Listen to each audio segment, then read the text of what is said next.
Hi Tango Dancer! In this video we teach you a very beautiful movement with a back sacada for the follower. So this is very unique and we know you are going to love it.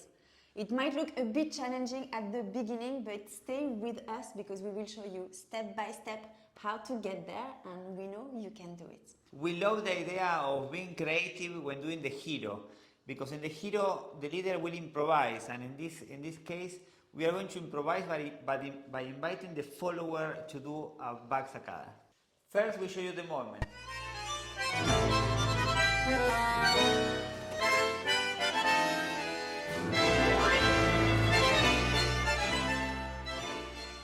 Now let's look at the steps for the leader. So we begin with the apertura, with the side step, and here I'm going to step outside of her in the parallel system. So I'm walking outside with my right leg, one step, and then here I'm going to invite her to do a side step and then a forward step.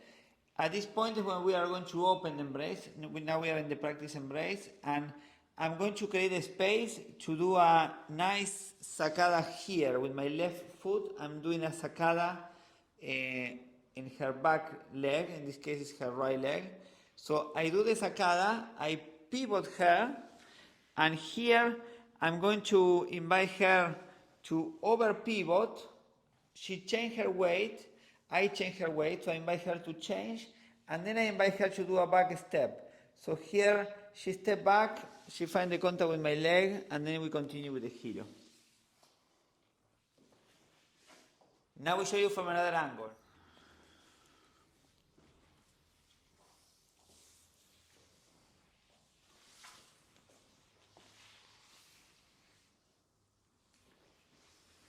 So, couple of important things. So here I step outside, I invite her to do a side step, forward step, and I go into the sacada.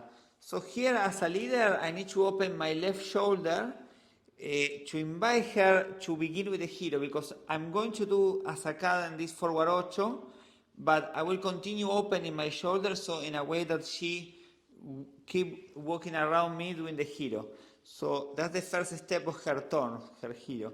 So here forward, here I over pivot her, I change her weight. So you see here I stay with my weight in my right leg and I stay here. Yes, I'm not doing more steps.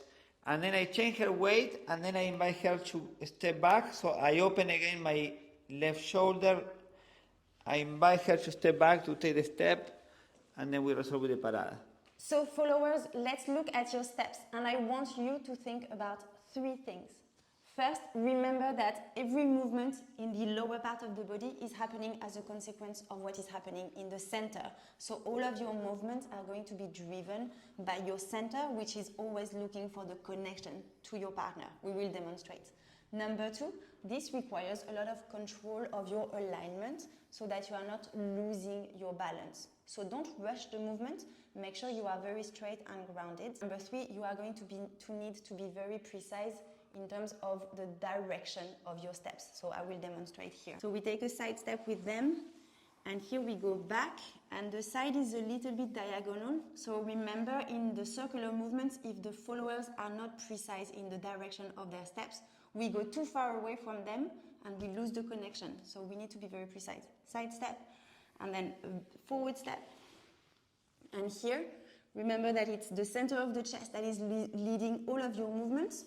So I want to make sure that I keep my alignment to be very straight, and I go torso, then my hip, then my leg, and then all the way my torso, my leg follows, and my torso tries to find the physical connection towards my partner. So I try to look at him now. I change my weight. So at this point I'm inviting her to change her weight, so I send her to her left leg, so with the intention in that direction.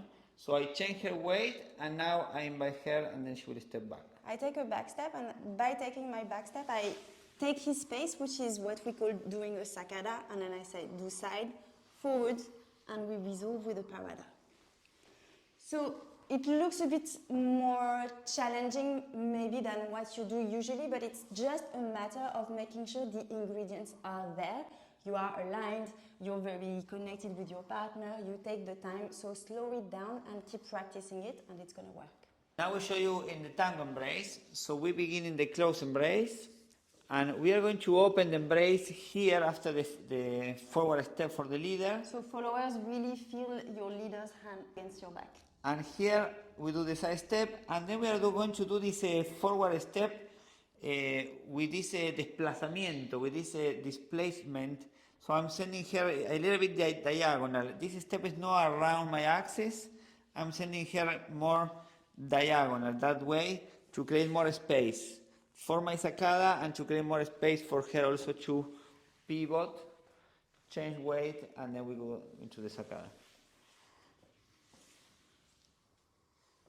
It is very important here that the followers are very active with the left hands that we have. So in the close embrace, when we start, we are here on the shoulder blade of the man. Throughout the movement, we are going to be always moving our hand across his or her arms. We don't want to stay here or there and as a consequence fall.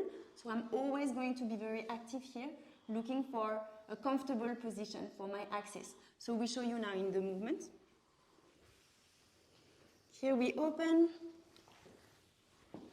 Here you see I'm all the way there, yes? And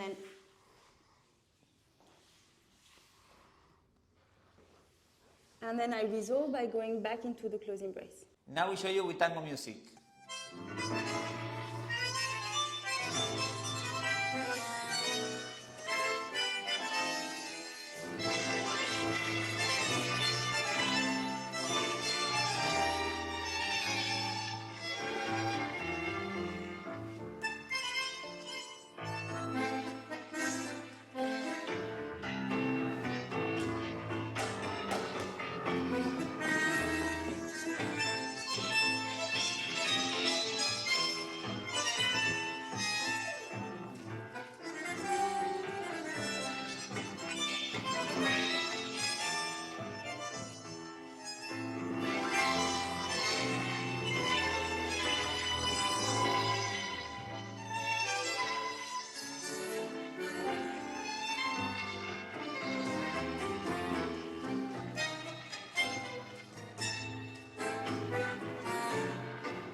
It's beautiful to do this moment, and it doesn't have to be fast. It can be fast as well, but the important thing is the connection and to have that possibility to offer to our partner to do something different in that hero and something more dramatic with the music.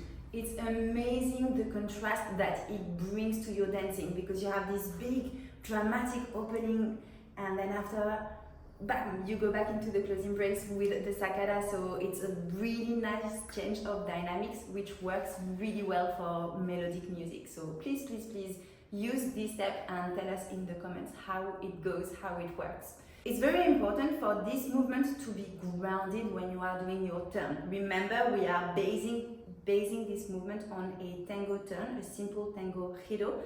If you feel that you are a bit wobbly when you're doing this movement or your tango turns, we have a free guide for you, free Master the Tango Giro guide, and this is going to help you make all of your tango turns be more fluid and more balanced. So we will put the link for you in the comments. Make sure you check it out, it's free.